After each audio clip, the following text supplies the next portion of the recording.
ঐশ্বরিয়ার গলায় 500 ক্যারেটের এই চুনির মালার দাম কোটি টাকা।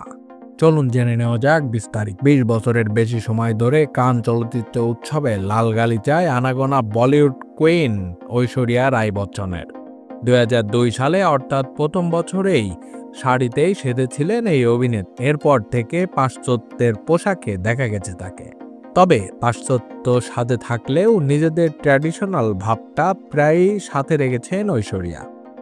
এবারের আসরে রেখেছিলেন ভারতীয় সংস্কৃতির ছোঁয়া।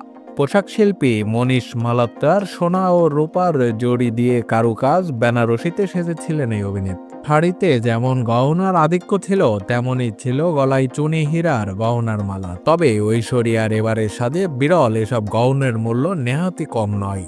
এদিন করওয়া বেনারসি শাড়ি পরেছিলেন ঐশ্বরিয়া। করওয়া বেনারসির সবচেয়ে কঠিন বুনন পদ্ধতি, কারণেই বেনারসির নাম করওয়া। পোশাক শিল্পী মনীষ নিজেই জানিয়েছিলেন, শাড়িতে রূপা ও রোজ গোল্ডের জড়ি ব্যবহার করেছেন, বুটিগুলো বোনা হয়েছে